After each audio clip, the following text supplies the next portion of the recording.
Right. So right into it. We're going to go stay with Spain. And now Thomas is going to bring us into how Spain, Andalusia, Iberia, whatever name you want to give it, how did it become Islamic? We've seen how it became anti-Trinitarian, and we see how that influence was coming both from the Visigoths coming from the north, and then of course the Berbers and the Abadis who influenced the Berbers from the south, and then of course we're joined by the Umayyads. What about the Islamization of Spain or Andalusia? Over to you, Thomas. Help us out with this. Yeah, thank you very much. I've got another presentation prepared, of course. Now we're looking at part 2 of my presentation on Spain. Called this one Al-Andalus, because now we're looking at how Hispania basically turned into Al-Andalus. And again, I want to start by taking a step back real quick. So if you remember, we talked about why Muawiyah chose Damascus as capital for his caliphate, because it was one of the most important Christian pilgrimage sites of that time, and for an Arab ruler, it was always important to be a protector of a sanctuary. And we've seen the coin, if you remember, in that episode, where you can see the ruler being the protector of the head of John the Baptist. But then after Muawiyah, well, we know, then first came Abd al-Malik, then came Al-Walid. But then once Al-Walid died, his brother became the next caliph, and that was Al-Hisham. He became caliph in 724, and he did something strange, because he moved his capital from Damascus to Resafa. And Resafa, that's quite a bit further to the east. It's near modern-day Raqqa. Yeah. And he completely rebuilt Resafa in a Persian style. So before him, it was really destroyed in a way, not completely destroyed, but it was really in bad shape. But he moved out of the glorious Damascus, where Al-Walid built the Umayyad Mosque, and where the Umayyads have set up their caliphate, their capital. So he moved out of there into this backwater place, into Resafa. And it has always been a mystery to historians, even back in the day. So, for instance, we have even Abd al-Hakam. He lived from 803 to 871, and he was an early historian. And he speculated that Al-Hisham, he wanted to flee the mosquitoes and swarms of the Euphrates River, because that's where he was before. But first of all, that's not a good reason. And secondly, he could have gone to Damascus as well, and he would have been way outside the Euphrates River. But when we look at the history of Resafa, we might get an idea, because Resafa was previously known as Sergiopolis. It was named after Saint Sergius, who was a Christian Arab martyr, and he was buried in Resafa. So once again, we're looking at a place with a very prominent Christian pilgrimage site, particularly among Arabs. So what other scholars have proposed is that that's why he moved to Resafa, because he chose to be the protector of a different sanctuary, not the head of John of Damascus, but the grave of Saint Sergius.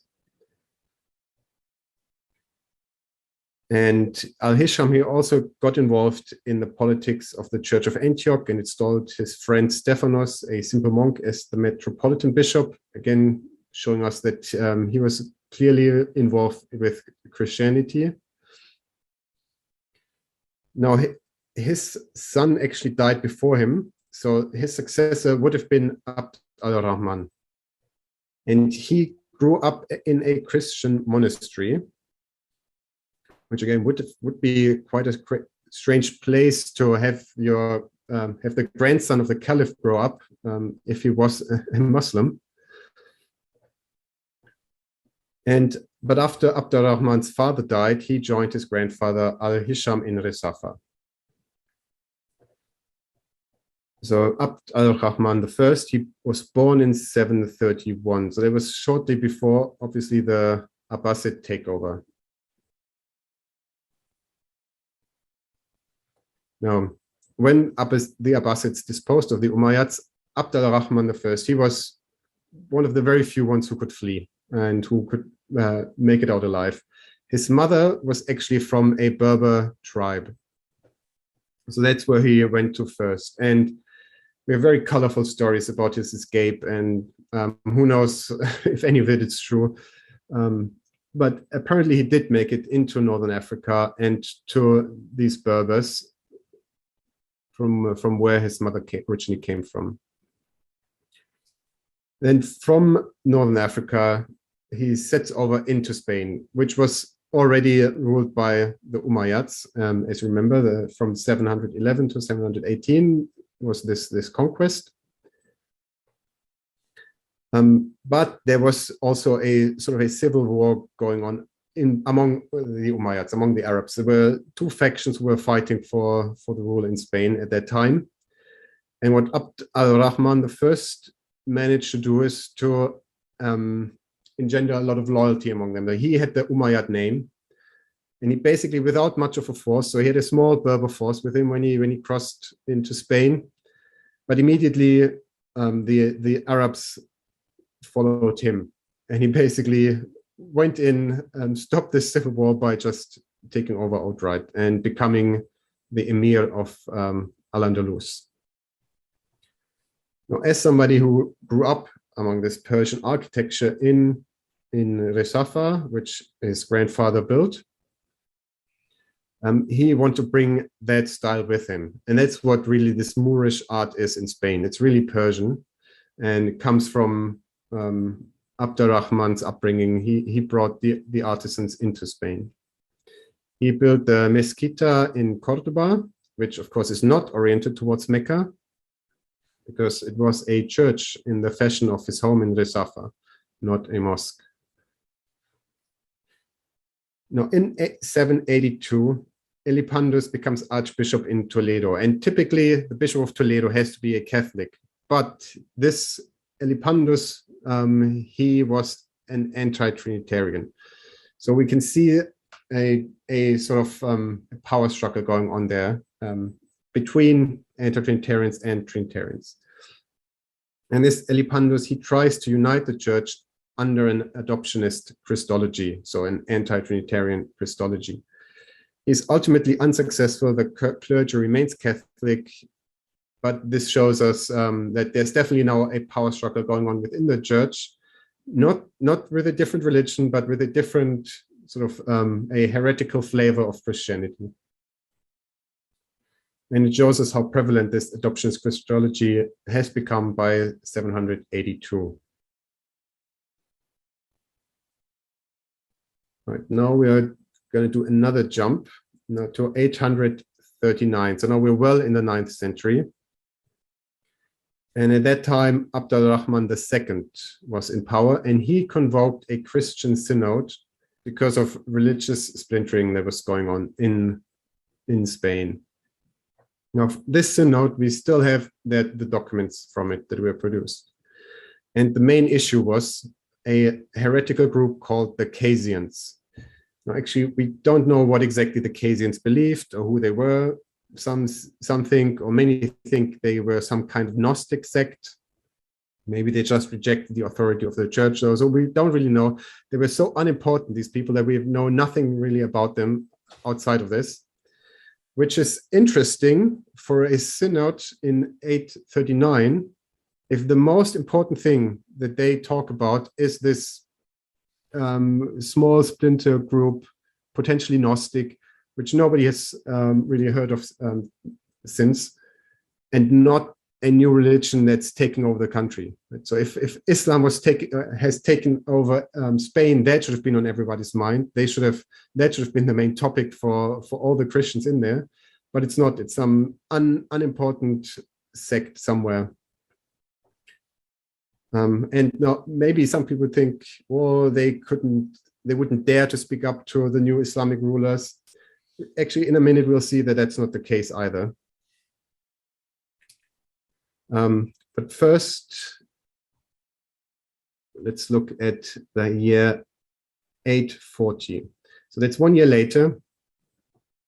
And then here we have a letter from Alba, the Bishop of Cordoba. And he decried to other members of the clergy that the people of Cordoba believed that Jesus was only a man and not the Son of God, so that they were anti-Trinitarians and they had an adoptionist Christology. And he said that they used the Gospel of Matthew to justify their beliefs. Again, this tells us that we are looking at Christians in Spain and not at Muslims. If they were Muslims, they would have used the Quran. They wouldn't use the Gospel of Matthew. So that's clearly heretical Christians we're looking at here, who are in Cordoba, who are apparently growing in number. Now, before we move on, obviously what you're saying here is that this is, in every case, what we're seeing, this stands against the standard Islamic narrative. By this time, well into the 9th century, this was all Islamic. I've never heard anybody say this was not Islamic until what you're saying right here. So you're saying even as late as the mid-9th century, there in Spain, there is a bishop who's writing a letter against the anti-Trinitarians. Yes. It would make no sense. Exactly. So it would make no sense if Islam was the dominant religion at this time, which would be anti-Trinitarian. Exactly. So we've no evidence up until this time of a new religion, of the name of the Prophet Muhammad. We have no evidence of the Quran in Spain. We do have other letters where bishops complain that the youth nowadays, they're no longer learning Latin, but instead Arabic, which they didn't like.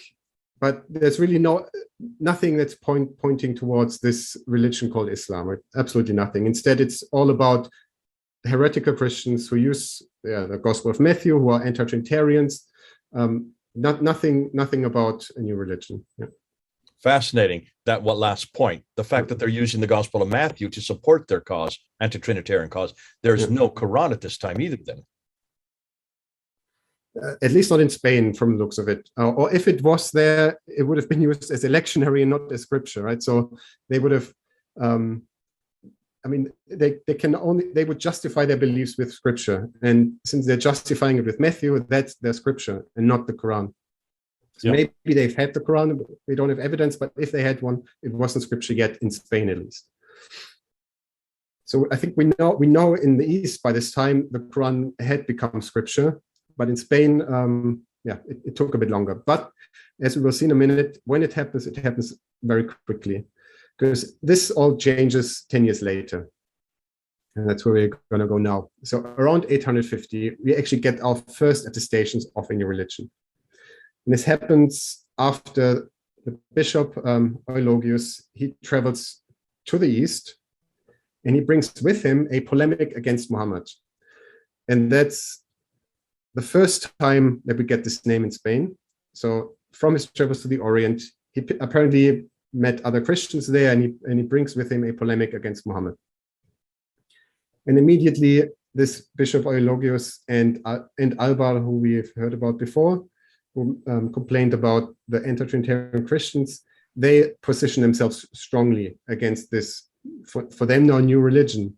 So they write scathing condemnations against Muhammad, denouncing him as the Antichrist.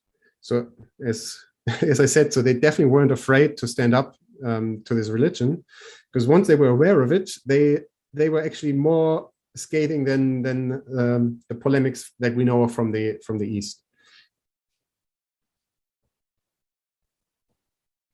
And what we can see now is that this tipping over point that we've talked about when we looked at the caliphate in the East, so in Syria and Iraq and Iran, where it really happens slowly. In Spain, it happens very quickly, because now Abd al-Rahman II, who 11 years before convoked this Christian synod, he's heavily pushing this new religion, if you will. And what we see is that persecutions of Trinitarian Christians started around this time, around 850. And what we see is that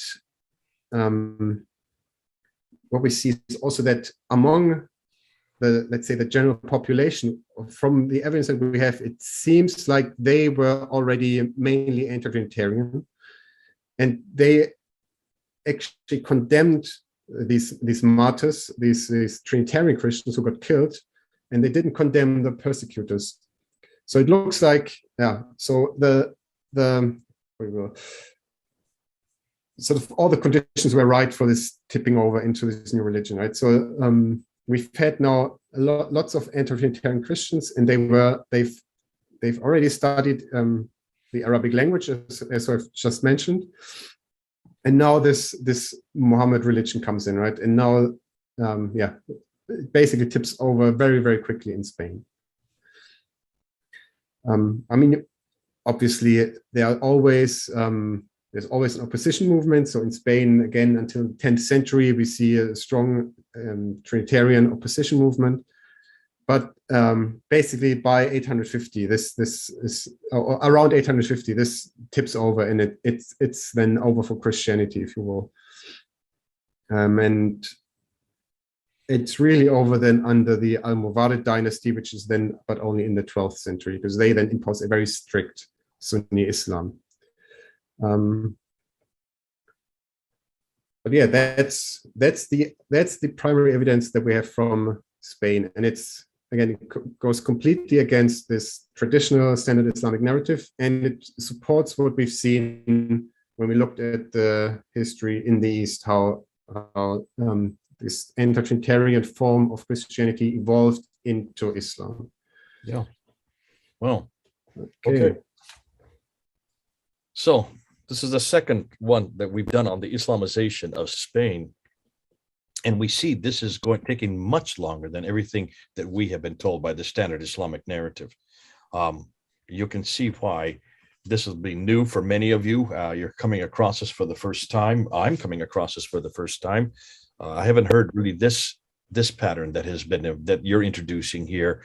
Ibn Hisham in 724 to 743, sorry, coming and setting up shop from Damascus down to Rasafa, and that is near Raqqa, which became very, very famous during the whole problems that we had in 2014, 2015 with ISIS, their headquarters for ISIS.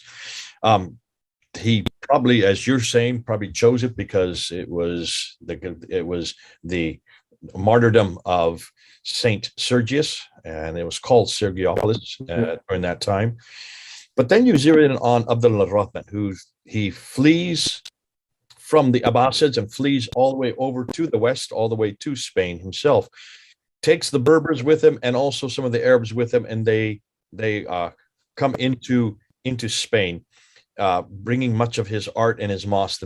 You talk about the Mezquita Mosque, and from that time, then you can see a strong anti-Trinitarian. And you're saying that Rahman I is really the one that brings this anti-Trinitarian focus as a ruler, as a one who is coming with power. I mean, they were anti-Trinitarian before, but what he really brings is this Persian mindset, if you will, or this appreciation for Persian art and architecture. He builds this the mosque, or which was back then a church. So obviously he promotes this anti-Trinitarianism, but it was already established in Spain, at least among the ruling class, the Umayyad ruling class. All right.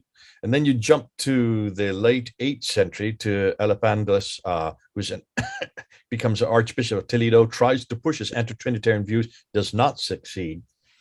And then in 839, now we're into the 9th century, Abdul Rahman, he convenes this synod, which has nothing to do with Islam, which you would think it would be if Islam was dominant at this time.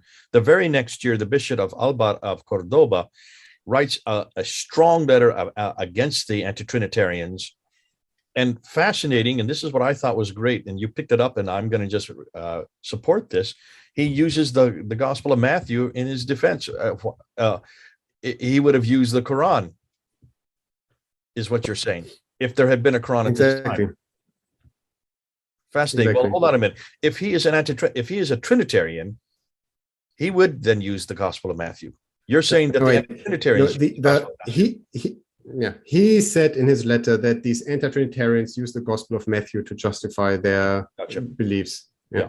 The fact that they use the Gospel of Matthew suggests that there's no Quran at this time. We're talking about 840. We're coming in towards the mid-9th century. Or at least no Quran as scripture. Yeah, in Spain. Certainly not this far west, if there was. Yeah. And then you go into 850 when you have the Bishop Eulogius and also Albar condemning Islam categorically. Yeah. But from that time on, Abdul Rahman II then takes over, controls it, and now we see Islam as we see it in the East. It now is in the West. So you're saying around 850, mid-9th century is when Islam really came to the West, really came to Spain. Yes. Okay, and the whole idea between the Sunni and the Shiite, that's we haven't even got into. Then again, maybe I wasn't clear enough. So what happens in 12th century is that we get a very strict Sunni form of Islam. It has always been Sunni, but then by the 12th century, it becomes very strict and draconian. Yeah. Okay. So that's when also, really, yeah. Wouldn't that have also been on both sides, both Spain and the East? You get a much more strict form of Islam coming in. Exactly. The Hanafi form of Islam. So that would fit the timeline. So we're now coming in, we're now starting to converge with the Islamic timeline, but we're talking about 10th, 11th, and 12th century where the convergence happens. It's the problem is the 7th, 8th, and 9th century. That's where it looks like you're bringing an entirely different timeline. And this timeline is based on evidence on the ground. Much longer, to me, that makes much more sense. That this is both political and theological. It did not come in a 22-year period. It certainly didn't even come in a 40-year period like the standard Islamic narrative would like to tell us. It happened hundreds of years, all the way up until the 9th century. If the beginning of the anti-Trinitarian movement really, and you said this very clearly, really begins with Abd al-Malik in the late 7th century, you're talking about another 150 years later before it really moves and has its influence and it takes over in Spain, over in the West, much, much later. Well, the anti-Trinitarian movement is in Spain soon after Abd al-Malik, but it doesn't evolve into Islam for centuries, right? So that's what takes so long. And it makes sense because you can't just take a entire country and like flip it on its head, right? It always takes time. Okay, all right. This is good. Thank you. Now we do need to talk, and there has been a viewpoint that this Islam that did come to Spain was a very benign, very benevolent form of Islam. I remember when I was down at Speaker's Corner, and I would have debates with Adnan Rashid. I don't know if you know his name, but many of you who are listening, you'll know who Adnan Rashid is. He has a huge following, 400, 500,000 subscribers on YouTube. He is very bellicose in his confrontation of Christianity. And he always uses Andalusian Spain as the counter to what Christianity has done in Europe. He says, well, look at what we as Muslims did in Europe. And he always loves to go to Andalusia and say, Andalusia was the paradise. This is what true Islam is. You're going to counter that in the next episode. And you're going to show us another story. There's a whole nother paradigm. I know where you're going to go with this because you're not the first to have come up with this, but we do need here, before we leave Spain, we need to see what Islam was like back there in that part of the world and at that time. Good. Well, until we do, this is Thomas and Jay, over and out.